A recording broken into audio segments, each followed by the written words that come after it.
তো আজকে আমরা যে ইউনিটটা ডিসকাস করছি পার্ট এর আমাদের সেকেন্ড ইউনিট আছে এন্ড অফ বাইপোলারিটি।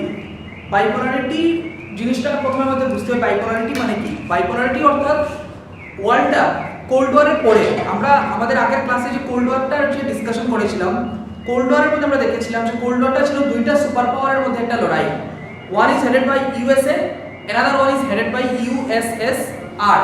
তো বাইপোলার দুইটা দিকে, একটা ইউএসএ একদিকে ইউএসএসআর, দুইটা গোষ্ঠী, শক্তিশালী দুইটা গোষ্ঠী ছিল। আর দুই গোষ্ঠীর যে লড়াইটা ছিল সেটাকে বলা হয়েছিল বাইপোলার ওয়ার্ল্ড। তো এখানে যে আমাদের যে এই যে ইউনিটটা আছে সেটা হচ্ছে এন্ড অফ বাইপোলারিটি, অর্থাৎ বাইপোলারিটিটা কিভাবে শেষ হয়ে গেল।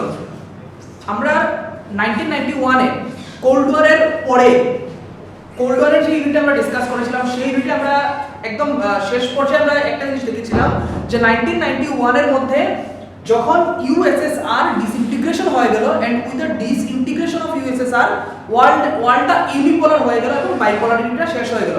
তো এই যে এন্ড অফ বাইপোলারিটি সেটার মধ্যে আমাদেরকে বুঝতে হবে যে সোভিয়েত সিস্টেম, বাইপোলারিটি অর্থাৎ end of the Soviet system, USSR বা সোভিয়েত সিস্টেমের এন্ড। এখন সোভিয়েত সিস্টেমটা কি ফার্স্ট আমাদের বুঝতে হবে। সোভিয়েত সিস্টেম মানেটা কি? সোভিয়েত সিস্টেমটা হচ্ছে 1970 তে রাশিয়ার মধ্যে একটা রেভলিউশন হয়েছিল, রাশিয়ান রেভলিউশন, যেটাকে বলা হয় বলশেভিক রেভলিউশন হিসাবে যেটা আমরা জানি। রাশিয়ান রেভলিউশন আর বলশেভিক রেভলিউশন 1970 তে। রাশিয়া বিফোর 1917 বিফোর 1917 রাশিয়া ছিল জার, জারের মানে জারের শাসন ছিল। জার মানে স্পেলিংটা আমি একবার লিখে দিচ্ছি, CZAR, আমরা বইয়ের মধ্যে সেটা পেয়ে যাব। জার এটাকে বলা হয় জার। তো জারের শাসন ছিল রাশিয়ার মধ্যে। এই জারের শাসনের বিরুদ্ধে রাশিয়ার মধ্যে একটা সোশ্যালিস্ট রেভলিউশন হয় 1970 তে, যেটাকে বলশেভিক রেভলিউশন বলা হয়। এবং সেই রাশিয়ান রেভলিউশনের সাথে সাথেই রাশিয়ার মধ্যে জারের শাসন ব্যবস্থাটাকে উৎখাত করে রাশিয়ার মধ্যে কমিউনিস্ট শাসন ব্যবস্থা বা সোশ্যালিস্ট শাসন ব্যবস্থা রাশিয়ার মধ্যে প্রতিষ্ঠিত হয় under the leadership of Lenin. লেনিনের নেতৃত্বে রাশিয়ার মধ্যে সেই নতুন একটা ব্যবস্থা রাশিয়ার মধ্যে প্রতিষ্ঠিত হয়। এই যে সোভিয়েত সিস্টেমটা প্রতিষ্ঠা হলো, এই সোভিয়েত সিস্টেমের মধ্যে বেসিক বিষয়টা কি ছিল? বেসিক জিনিসটা ছিল যে কমিউনিজম আর সোশ্যালিজম। কমিউনিজমটা আমরা যেটা জানি, এই রাশিয়াটা কি করতো, রাশিয়া মানে সরি ইউএসএসআর, রাশিয়া মানে ইউএসএসআর হচ্ছে 15টা দেশের একটা গোষ্ঠী। রাশিয়া যে গোষ্ঠীর নেতৃত্বে ছিল ইউএসএসআর, এই যে ইউএসএসআরটা আছে সেটা হচ্ছে 15টা দেশের একটা গোষ্ঠী, যে দেশগুলো সমান ভাবাদর্শে বিশ্বাসী ছিল, যারা কমিউনিজমকে ফলো করত। এবং কমিউনিজমের মূল উদ্দেশ্যটা কি ছিল? যে একটা সমাজ ব্যবস্থার মধ্যে প্রাইভেট প্রপার্টি যাতে না থাকে, সমস্ত কিছু যাতে স্টেট কন্ট্রোলড থাকে। মানে যত ধরনের সম্পদ আছে, সম্পত্তি আছে, সবকিছু থাকবে সরকারের অধীনে, সরকারের নিয়ন্ত্রণাধীন সমস্ত কিছু।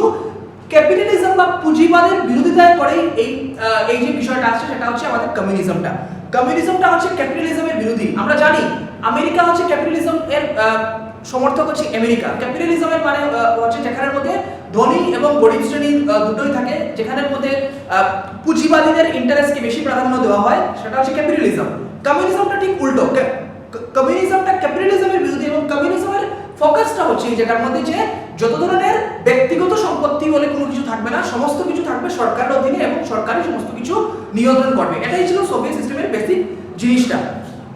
এই সোভিয়েত সিস্টেমের মধ্যে কিছু খুব ভালো গুণও ছিল। সোভিয়েত সিস্টেমটা যেটা ছিল, সোভিয়েত সিস্টেমের মধ্যে মানে ইউএসএসআর এর মধ্যে কিছু ইম্পর্টেন্ট অ্যাডভান্টেজ বা আমরা বলতে পারি ইউএসএসআর এর কিছু বিশেষ কিছু ক্যারেক্টারিস্টিক বা বৈশিষ্ট্য ছিল। সেগুলোর মধ্যে কি আছে? একটা ক্যারেক্টারিস্টিক প্রথমে আমরা যেটা বলতে পারি যে সোভিয়েত ইউনিয়নটা কমিউনিকেশনের দিক দিয়ে সোভিয়েত ইউনিয়নটা খুব উন্নত ছিল। মানুষের সাথে একটা কমিউনিকেশন ছিল, কমিউনিকেশন এবং transportation, communication and transportation Soviet সিস্টেমের মধ্যে খুব ভালো ছিল। সেকেন্ডলি সোভিয়েত সিস্টেমের আরেকটা মানে বৈশিষ্ট্য ছিল, সোভিয়েত সিস্টেমের মধ্যে ওয়ান পার্টি সিস্টেম ছিল, একটা মাত্র রাজনৈতিক দল ছিল। এবং একটা মাত্র রাজনৈতিক দলে কি করছিল? সমস্ত রাষ্ট্র ব্যবস্থাটা পরিচালনা করছিল কেবলমাত্র একটা মাত্রই রাজনৈতিক দল। সেখানে অন্য কোনো দলের সেখানের মধ্যে কোনো মানে অন্য কোনো রাজনৈতিক দল ছিল না, একটাই কমিউনিস্ট পার্টি ছিল এবং সেই কমিউনিস্ট পার্টি সমস্ত শাসন ব্যবস্থাটাকে পরিচালনা করত। সোভিয়েত ইউনিয়নের মধ্যে আনএমপ্লয়মেন্ট ছিল না,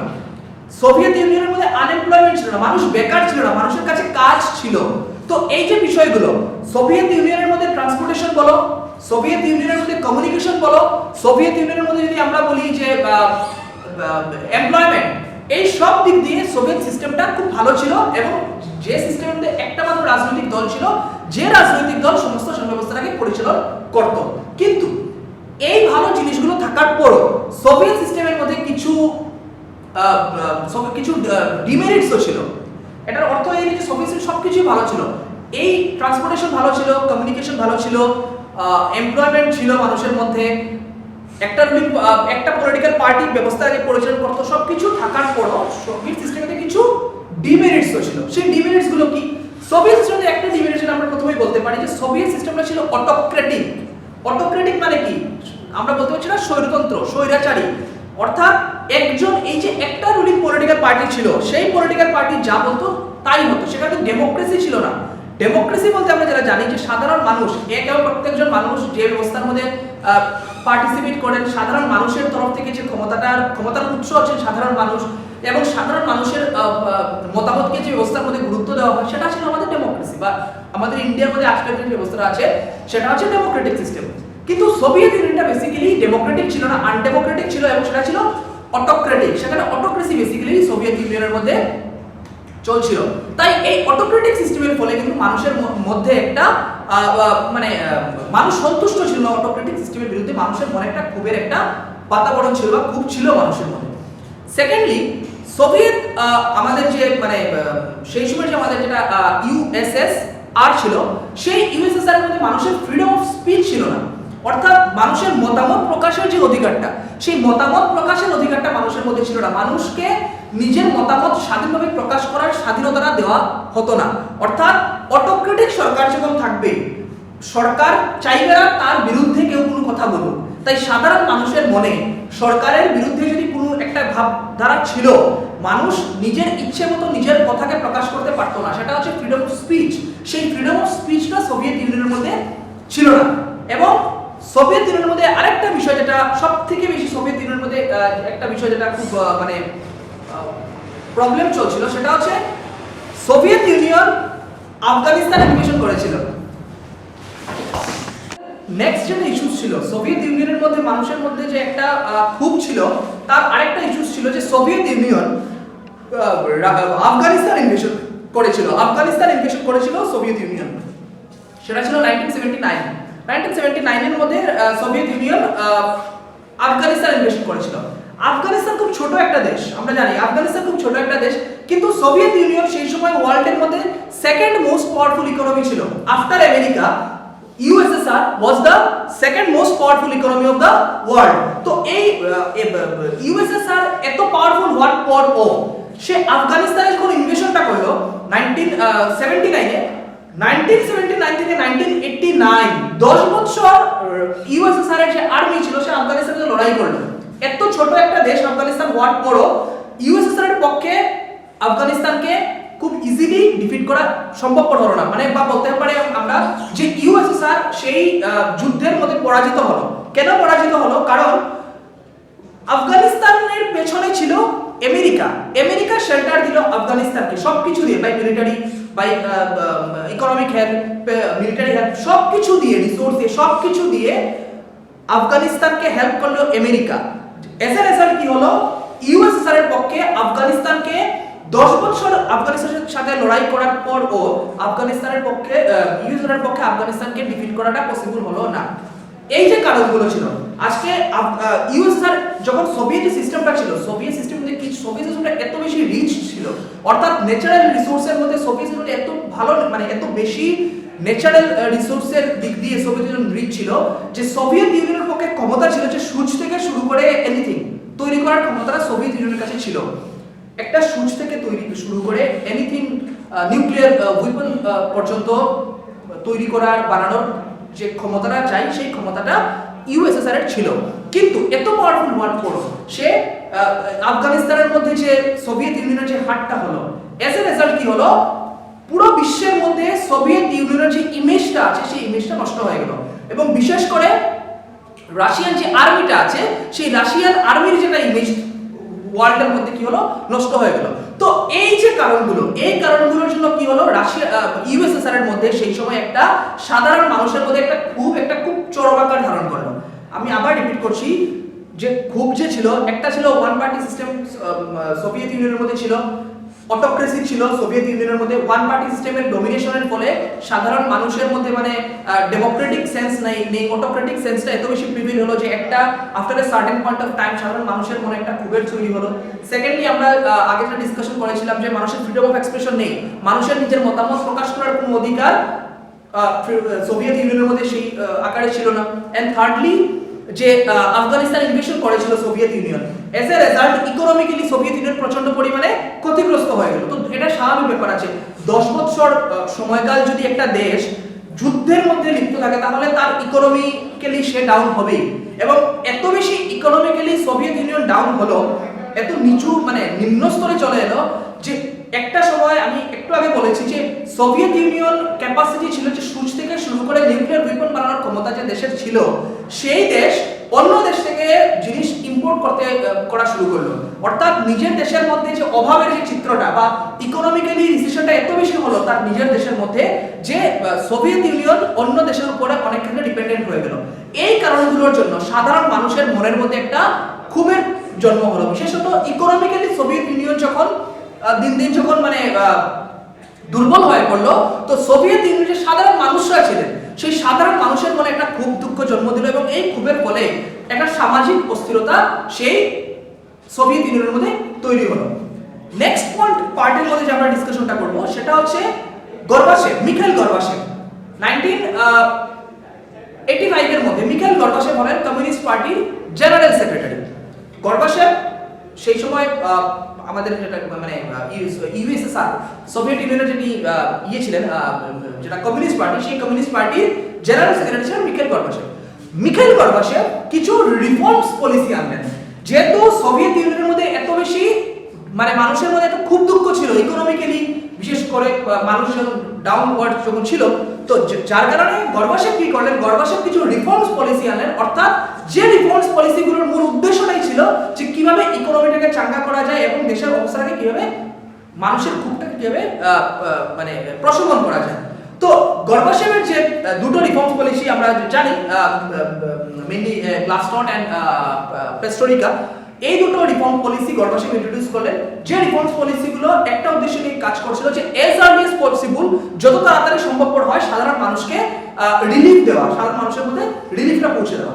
কিন্তু গর্বাচেভের যে সেই রিফর্মস পলিসিগুলো যেগুলো গর্বাচেভ ইন্ট্রোডিউস করলেন, সেই রিফর্মস পলিসিগুলো সাধারণ মানুষের মনে বিশ্বাস জন্মাতে পারলো না। সাধারণ মানুষের মধ্যে সেই একটা যে আস্থাটা, মানে গর্বাচেভের রিফর্মস পলিসি দেখে সাধারণ মানুষের মধ্যে একটা যে মানে আস্থা যেটা তৈরি হবে যে না এবার বোধহয় সোভিয়েত ইউনিয়ন ঠিক আগের তার পুরনো যে একটা সাউন্ড ইকোনমিক সিস্টেম ছিল সেই জায়গাতে চলে আসবে, দুর্বলতা থেকে উদ্ধার পাবে, সেই সিস্টেমটা সোভিয়েত ইউনিয়ন করতে পারলো না। কারণ মানে মানুষের মনে সেই আস্থাটা এলো না, মানুষ বিশ্বাস করতে পারছিলেন না। এবং গর্বাচেভের বিরুদ্ধে, গর্বাচেভের যে রিফর্মস পলিসিগুলো ছিল সেই রিফর্মস পলিসিগুলোর বিরুদ্ধে তার নিজের দলের মধ্যেও একটা মানে নিজের দলের মতো অসম্মতি মানে বিষয়টা ছিল। অর্থাৎ গর্বাচেভের যে রাজনৈতিক দলটা ছিল সেই দলের মধ্যে কমিউনিস্ট পার্টির মধ্যে অনেকে বললেন যে এই রিফর্মস পলিসিগুলো কার্যকরী হবে না, এই রিফর্মস পলিসিগুলোর দ্বারা মানে লাভ হবে না। তো বিরোধিতাটা যেটা ছিল, গর্বাচেভ যখন তার রিফর্মস পলিসিগুলো ইন্ট্রোডিউস করলেন, গর্বাচেভ তার রিফর্মস পলিসিগুলো ইন্ট্রোডিউস করার পর একদিকে সাধারণ মানুষ সেইভাবে সমর্থন করলেন না, সাধারণ মানুষের মনের মধ্যে সেই আস্থা বা বিশ্বাসটা উনি জন্মাতে পারলেন না রিফর্মস পলিসিগুলো দিয়ে, এবং অপরদিকে তার নিজের রাজনৈতিক দলের মতো উনি বিরোধিতার মানে সম্মুখীন হলেন। তো এজ এ রেজাল্ট গর্বাচেভের রিফর্মস পলিসিগুলো কোনো পজিটিভ রেজাল্ট নিয়ে আসতে পারলো না।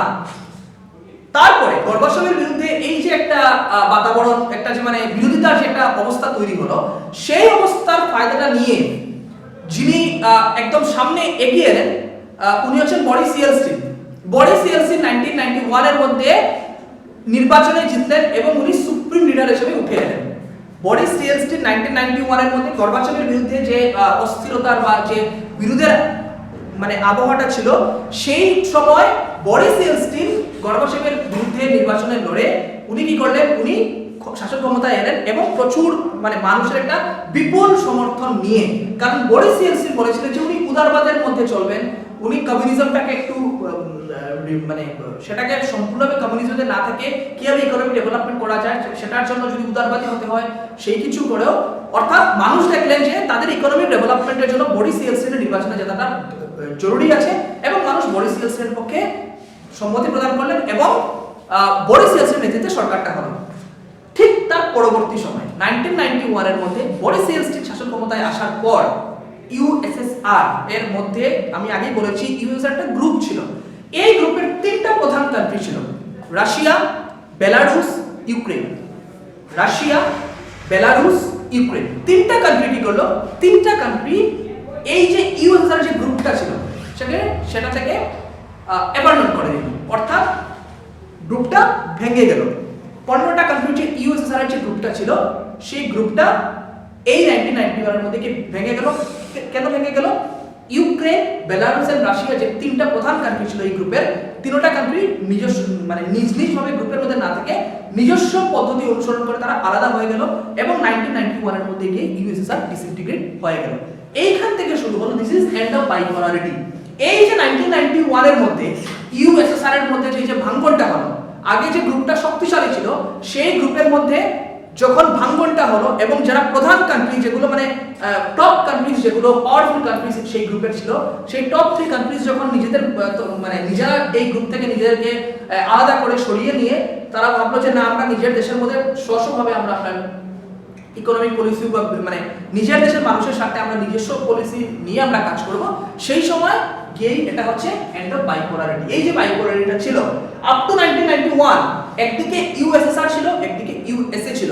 ওয়ার্ল্ডের মধ্যে আফটার সেকেন্ড ওয়ার্ল্ড ওয়ারের পর কোল্ড ওয়ার শুরু হলো। সেই কোল্ড ওয়ারের সময় ওয়ার্ল্ডটা বাইপোলার ছিল। ইউএসএসআর দুইটা পার্টি ছিল, কিন্তু 1991 এর মধ্যে গিয়ে কি হলো, এই গ্রুপটা গিয়ে শেষ হয়ে গেল। আমরা এই ইউনিটটা যখন ডিসকাশন করি আমাদের এক্সামের মধ্যে এই ইউনিট থেকে একটা খুব ইম্পর্টেন্ট দুটো কোয়েশ্চেন আছে, এটা মানে কমন এবং খুব ইম্পর্টেন্ট।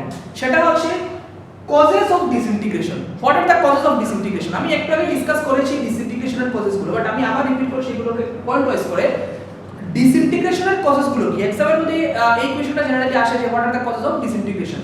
তো ফার্স্ট কজটা হচ্ছে ওয়ান পার্টি সিস্টেম। আমি একটু আগে বলেছি সেটা যে যেহেতু ইউএসএসআর এর মধ্যে একটা পলিটিক্যাল পার্টির শাসনটা ছিল, তাই একটা পলিটিক্যাল পার্টির যখন শাসনটা হয় মানুষের কাছে যখন অপশন থাকে না, স্বাভাবিক মানুষের মনে একটা ক্ষোভ জন্ম নেয়।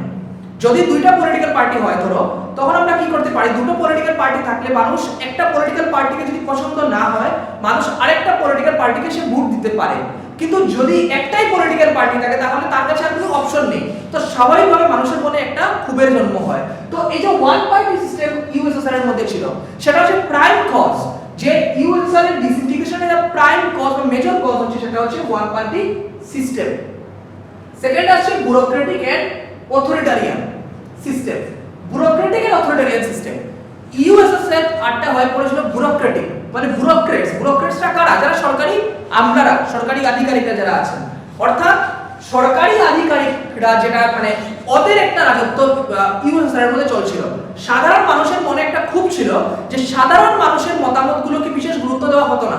সাধারণ মানুষের মনের যে ভাবটা ছিল বা সাধারণ মানুষের যে মতামতটা ছিল সেই মতামতটাকে অগ্রাহ্য করে যারা সরকারি আধিকারিকরা ছিলেন কেবলমাত্র তাদের মতামতটা নিয়েই সেই দেশটা পরিচালনা হতো বা সেই মানে সেই ব্যবস্থাটা পরিচালনা হতো, এবং সেই ব্যবস্থা ছিল একটা অথরিটারিয়ান সিস্টেম যেখানে মানে অর্থাৎ সাধারণ মানুষের ভূমিকাটা একেবারে কম, মুষ্টিমেয় কিছু মানুষের ভূমিকাটা যে জায়গার মধ্যে বেশি। তাই সেটা সেকেন্ড পয়েন্ট আমরা পাচ্ছি bureaucratic and authoritarian. Third point আমরা পাচ্ছি lack in technology and infrastructure. যে সোভিয়েত ইউনিয়নটা একটা সময় আমি আগে বলেছি যে সুচ থেকে শুরু করে নিউক্লিয়ার ওয়েপন বানানোর ক্ষমতাটা যে দেশের ছিল বা যে মানে গোষ্ঠীটা ছিল, সে কি করলো ধীরে ধীরে টেকনোলজিক্যালি এবং ইনফ্রাস্ট্রাকচারের দিক দিয়ে ওয়েস্টার্ন ওয়ার্ল্ড থেকে একটু পিছিয়ে পড়ে গেল। ওয়েস্টার্ন ওয়ার্ল্ড বিশেষত ইউরোপিয়ান কান্ট্রিজ বা আমেরিকা বলতে পারি আমরা।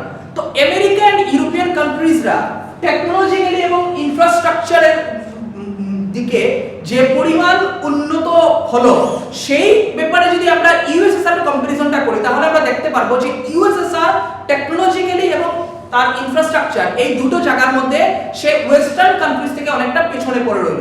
তাই সাধারণ মানুষ যখন দেখলো যে না ওয়েস্টার্ন কান্ট্রিজ গুলো দিন দিন এগিয়ে যাচ্ছে, ক্যাপিটালিজম ফলো করে আমেরিকা এবং ওয়েস্টার্ন ইউরোপিয়ান কান্ট্রিজ গুলো দিন দিন এগিয়ে যাচ্ছে টেকনোলজিক্যালি হোক এবং ইনফ্রাস্ট্রাকচারের মধ্যে দিয়ে হোক, কিন্তু সোভিয়েত ইউনিয়নটা সেই কমিউনিস্ট এর মধ্যে থেকে সে কি করলো, সে টেকনোলজি এবং ইনফ্রাস্ট্রাকচার দিয়ে সে পিছনে পড়ে রইল।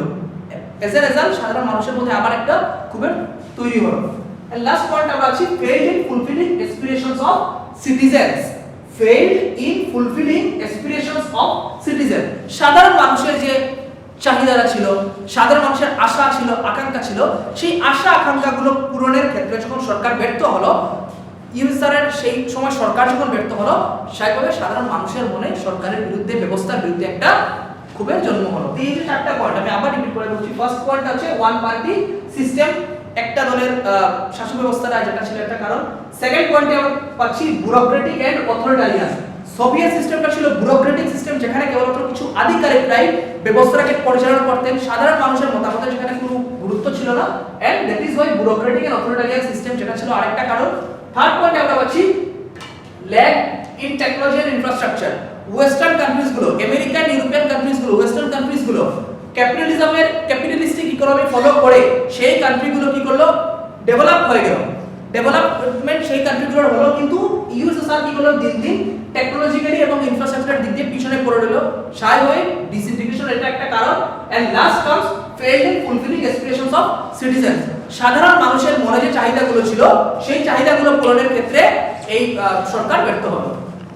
আমাদের একটু আগে যেটা আমরা করলাম সেটা হচ্ছে আমাদের কজেস অফ ডিসইন্টিগ্রেশন। এখন যেটা আছে সেটা হচ্ছে consequences of disintegration.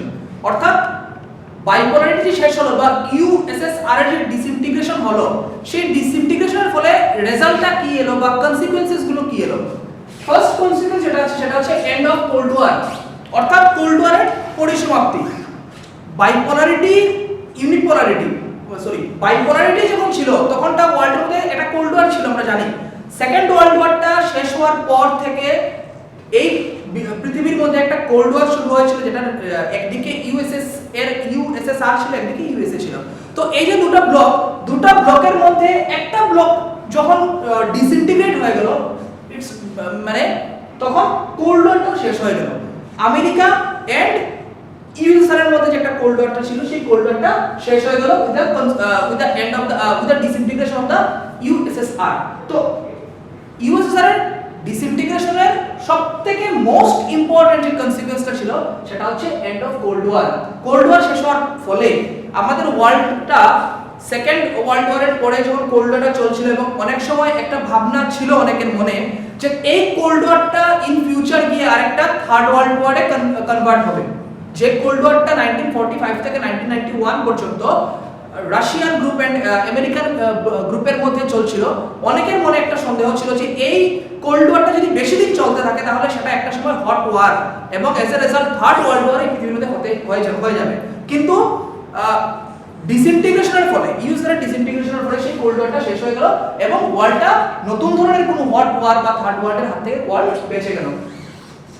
Second consequence হচ্ছে ইমার্জেন্স অফ ইউনিপোলারিটি, অর্থাৎ আমেরিকা এবং তার যে মানে আইডিওলজি, সেই আইডিওলজি কি হলো, সেই আইডিওলজির বিকাশটা হয়ে গেল। আগে ক্যাপিটালিজম ছিল, কমিউনিজম ছিল। আমেরিকার যখন যে ক্যাপিটালিজমের যে মতাদর্শটা এবং ইউএসএর যে কমিউনিজমের মতাদর্শটা, সেই ইউএসএসআর এর যে আইডিওলজি, সেই আইডিওলজিটা ওয়ার্ল্ড থেকে মানে অপ্রাসঙ্গিক হয়ে গেল, ইররিলেভেন্ট হয়ে গেল। এবং unipolarity, America came as a supreme power ওয়ার্ল্ডের মধ্যে সেই সময় one and only super power হয়ে গেল আমেরিকা। অর্থাৎ ইমার্জেন্স অফ ইউনিপোলারিটি, আমেরিকা নতুনভাবে আত্মপ্রকাশ করলো as the one and only super power of this world. Third হচ্ছে এন্ড অফ আর্মস রেস, দুটো গোষ্ঠীর মধ্যে যে একটা লড়াই চলছিল, অর্থাৎ সৈন্যবাহিনী নিয়ে হোক, অস্ত্রের যে লড়াইটা চলছিল, সেই লড়াইটা কি হলো, সেই লড়াইটা শেষ হয়ে গেল। আর মানে অস্ত্রের যে লড়াই, বিভিন্ন ধরনের নতুন নতুন অস্ত্র তৈরি করা, নিজেদের ডিফেন্স ফোর্সটাকে নতুন অস্ত্র দিয়ে ইকুইপ করা, এই ধরনের একটা রেস দুটো কান্ট্রির মধ্যে প্রতিযোগিতা চলছিল কে কার থেকে বেশি সেই ব্যাপারগুলোকে দেখবে।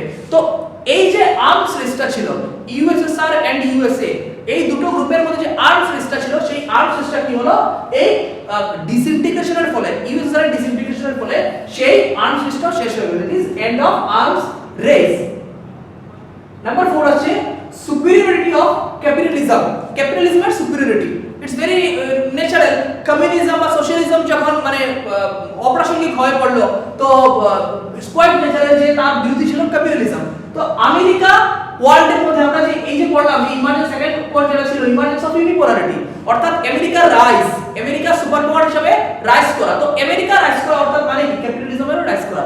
আমেরিকান ইকোনমিক পলিসিটা ছিল আমেরিকা ক্যাপিটালিজমে বিশ্বাস করত।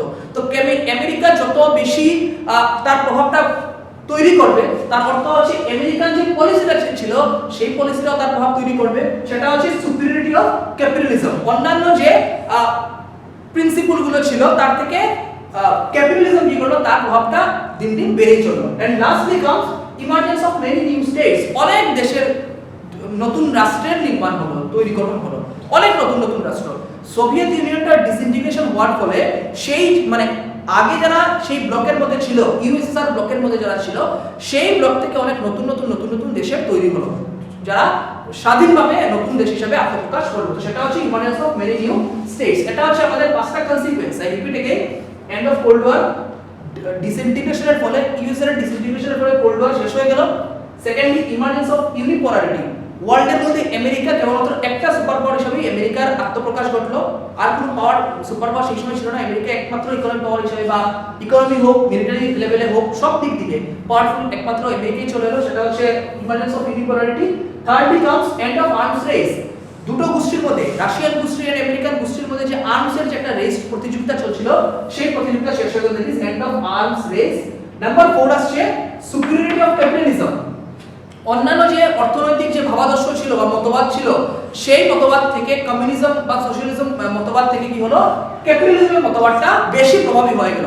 বাকি পৃথিবীর যে দেশগুলো ছিল তারা ক্যাপিটালিজমের উপর বিশ্বাস করতে শুরু করলো, কারণ তারা দেখলো যে কমিউনিজম বা সোশ্যালিজমের উপর ভিত্তি করে ইউএসএসআর ডিসইন্টিগ্রেট হয়ে গেছে, কিন্তু ক্যাপিটালিজমের উপর ভিত্তি করে আমেরিকা তার প্রভাবটা দিন দিন বেড়েই মানে তার ডেভেলপমেন্ট করেছে। তো এস এ রেজাল্ট কি হলো, ক্যাপিটালিজমটাকে বাকি পৃথিবীর অধিকাংশ দেশ ক্যাপিটালিস্ট ইকোনমিটাকে সে গ্রহণ করতে সে শুরু করলো। And lastly comes emergence of many new states, নতুন নতুন অনেক রাষ্ট্রের ইউএসএসআর এর ডিসইন্টিগ্রেশনের ফলে সেখান থেকে কি হলো, অনেক নতুন দেশের স্বাধীনতা হলো, নতুন দেশের গঠন হলো। এই পাঁচটা হচ্ছে আমাদের ডিসইন্টিগ্রেশনের মেইন কনসিকুয়েন্স। এই কজেস এন্ড কনসিকুয়েন্সের পর মোটামুটি আমাদের এই চ্যাপ্টারের সবই কমপ্লিট হয়ে গেছে, কভার হয়ে গেছে। তারপর এখানে একটা ইম্পর্টেন্ট একটা পয়েন্ট রয়েছে, সেটা হচ্ছে আমাদের শক থেরাপি।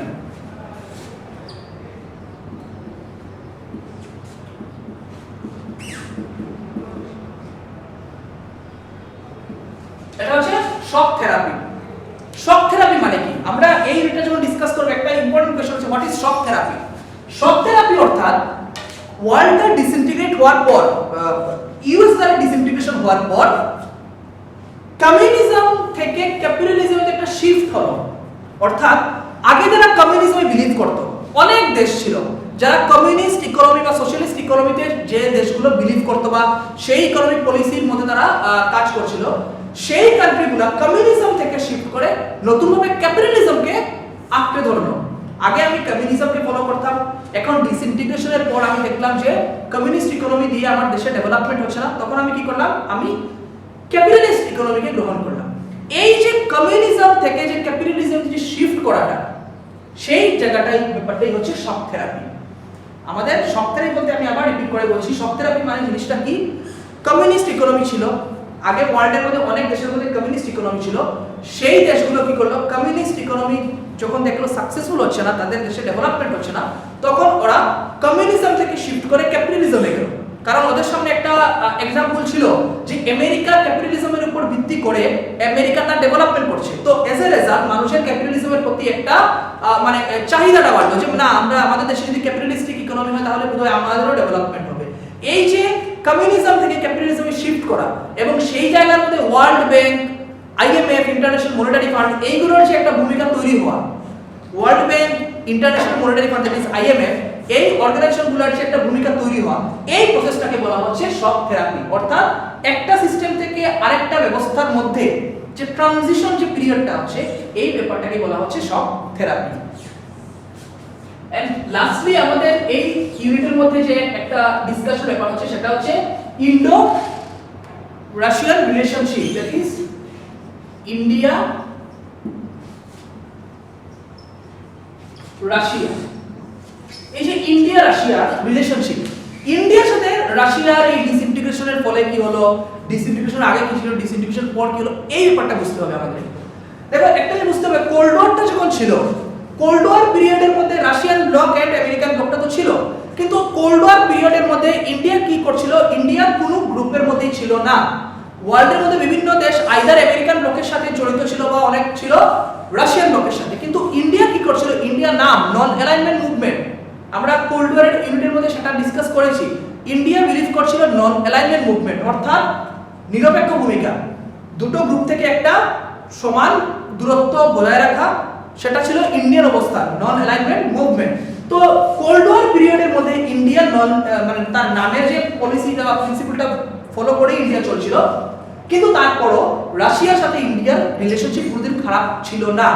রাশিয়ার ডিসইন্টিগ্রেশন হওয়ার আগে, ইউএসএসআর এর ডিসইন্টিগ্রেশন হওয়ার আগে কোল্ড ওয়ার পিরিয়ডেও কিন্তু যদিও ইন্ডিয়া নাম বিলিভ করতো, নামের পলিসিটাকে নিয়ে এগিয়ে চলছিল, তারপরও ইন্ডিয়ার সাথে রাশিয়ার একটা ভালো সম্পর্ক ছিল, ইন্ডিয়ার সম্পর্ক রাশিয়ার সাথে কোনোদিন খারাপ হয়নি। কিন্তু এবং ডিসইন্টিগ্রেশন হওয়ার পর 1991 এর ডিসইন্টিগ্রেশন হওয়ার পর ওয়ার্ল্ডে যখন নতুন একটা হবে, এই ওয়ার্ল্ডের যে পাওয়ার পলিটিক্সটা নতুন একটা শেপ পেয়ে গেল, সেই সময় বা মানে আফটার 1991 টিল টুডে, আজকের মানে 2020 পর্যন্ত যদি আমরা ডিসকাস করি, তাহলে আমরা দেখতে পারবো যে রাশিয়া এন্ড ইন্ডিয়ার রিলেশনশিপটা কিন্তু খারাপ হয়নি। ইন্ডিয়া এবং রাশিয়ার মধ্যে যে একটা কোঅপারেশনটা যেটা আছে, সেই কোঅপারেশনটা কিন্তু আমাদের বিভিন্ন ক্ষেত্রে আমাদের মধ্যে সেই কোঅপারেশনটা আছে, সেটা ডিফেন্স সেক্টরে হোক, সেটা টেরোরিজমের ক্ষেত্রে হোক, ইন্ডিয়া এবং রাশিয়া নিজেদের মধ্যে একটা কর্ডিয়াল রিলেশন যেটা আছে, সেই কর্ডিয়াল রিলেশনটা ইন্ডিয়া এবং রাশিয়া মেইনটেইন করছে। আমাদের টেরোরিজমের বিরুদ্ধে রাশিয়া স্ট্যান্ড নিয়েছে, যে মানে ইন্ডিয়ার অনেক সময় টেরোরিজম নিয়ে অনেক কথা বলে, সেই কথাগুলোর সাপোর্টে রাশিয়া এসছে, ইন্ডিয়ার কথাগুলোকে রাশিয়া সাপোর্ট করেছে। ডিফেন্সের ক্ষেত্রে আমাদের ইন্ডিয়ার সাথে রাশিয়ার অনেকগুলো ডিফেন্স এগ্রিমেন্ট হয়েছে। ডিফেন্স এগ্রিমেন্টের মধ্যে কি আছে, যেমন আমাদের ডিফেন্স সেক্টরে অনেক কিছু আমাদের অস্ত্রের প্রয়োজন আছে, আমাদের অনেক এয়ারফোর্সের অনেক হেলিকপ্টারের মানে এয়ারফোর্সের অনেক কিছু দরকার আছে, নেভির অনেক কিছু, এই ধরনের আর্মির আমাদের মানে আর্মি, নেভি, এয়ারফোর্স, আমাদের ডিফেন্সের যে তিনটা সেক্টরের বিভিন্ন ধরনের আর্মসের জন্য আমরা রাশিয়ার কাছ থেকে অনেক ধরনের আর্মস সাপ্লাই রাশিয়া আমাদেরকে করে, আমরা রাশিয়ার কাছ থেকে অনেক ধরনের আর্মস কিনে নিয়ে আসি, এটা হচ্ছে আমাদের মানে রাশিয়া আমাদেরকে সেই সাপোর্টটা করছে। টেকনোলজিক্যালি রাশিয়া আমাদেরকে অনেক সময় সাপোর্ট করে। টেরোরিজমের ক্ষেত্রে রাশিয়া আমাদের স্ট্যান্ডটাকে পাকিস্তানের বিরুদ্ধে যে আমরা ইন্ডিয়ার যে স্ট্যান্ডটা আছে বা আরো অন্যান্য জায়গার মধ্যে টেরোরিজম নিয়ে যে ইন্ডিয়া যে স্ট্যান্ডটা ধরে রাখে, সেই স্ট্যান্ডের মধ্যে রাশিয়া আমাদের স্ট্যান্ডটাকে অনেক সময় সমর্থন করে, অনেক সময় মানে প্রায় সবসময় রাশিয়া আমাদের একটা বন্ধু কান্ট্রি হিসেবে থাকে। এবং আরো মোস্ট ইম্পর্টেন্ট একটা কথা হচ্ছে যে ইউনাইটেড নেশনের যে security council, UNSC, United nation security council, সেই ইউনাইটেড নেশনের সিকিউরিটি কাউন্সিলের মধ্যে ইন্ডিয়ার যে পার্মানেন্ট মেম্বারশিপের যেটা ডিমান্ড আছে, ইন্ডিয়া অনেক থেকে ডিমান্ড করছে যে আমাদের পার্মানেন্ট মেম্বারশিপ চাই ইউনাইটেড নেশন সিকিউরিটি কাউন্সিলের মধ্যে, সেই ডিমান্ডটাকে কিন্তু রাশিয়া সাপোর্ট করছে। রাশিয়া কিন্তু আমাদেরকে মানে রাশিয়া চায় যে আমরা সিকিউরিটি কাউন্সিল পার্মানেন্ট মেম্বারশিপ পাই। তো এই ধরনের যে ইম্পর্টেন্ট ইস্যুসগুলো আছে, সেটা ডিফেন্স সেক্টরে হোক, টেরোরিজমের সেক্টরে হোক, সিকিউরিটি কাউন্সিলের ব্যাপারটাতে হোক, ট্রেড এন্ড কমার্সের মধ্যে হোক, প্রত্যেকটা সময় রাশিয়া আমাদের একটা friend, Russia is a true friend of India. Russian লিডাররা, রাশিয়ার president many a times India visit করেছেন। কিছুদিন আগেও রাশিয়ার যিনি প্রেসিডেন্ট আমাদের ভ্লাদিমির পুতিন, উনি ইন্ডিয়ার মধ্যে এসেছিলেন। ইন্ডিয়ান আমাদের আজকের দিনে যিনি মানে ইন্ডিয়ান লিডারশিপও time to time Russia visit করেছে। আমাদের আজকের দিনে যিনি প্রাইম মিনিস্টার আছেন নরেন্দ্র মোদী, উনিও রাশিয়া ভিজিট করেছেন। তো দুটো কান্ট্রির মধ্যে একটা কর্ডিয়াল রিলেশনশিপ, কোল্ড ওয়ারের পিরিয়ডের মধ্যে ইন্ডিয়া রাশিয়ার সম্পর্ক খারাপ হয়নি, ভালো সম্পর্ক ছিল। এবং 1991 এর মধ্যে রাশিয়ার ডিসইন্টিগ্রেশন হওয়ার পরও, ইউএসএসআর এর ডিসইন্টিগ্রেশন হওয়ার পরও Russia and India cordial relationship maintain করে চলছে। তো এই আমাদের এই ইউনিটের মধ্যে আমরা যেটা মানে মূল যে বিষয়বস্তু ছিল, ফার্স্ট আমরা ডিসকাস করেছি হোয়াট ইজ সোভিয়েত সিস্টেম, সেই সোভিয়েত সিস্টেমের মেরিটগুলো কি ছিল, ডিমেরিটগুলো কি ছিল, সেটাও আমরা ডিসকাস করেছি। What are the causes and consequences of the disintegration of USSR, এটা হচ্ছে মোস্ট ইম্পর্টেন্ট পার্ট, যেটা থেকে কোয়েশ্চেন আসে। And shock therapy and Indo US Indo Russian relationship. So এই বিষয়গুলো হচ্ছে আমাদের এই ইউনিটের ডিসকাশনের মোটামুটি মেইন জিনিসগুলো।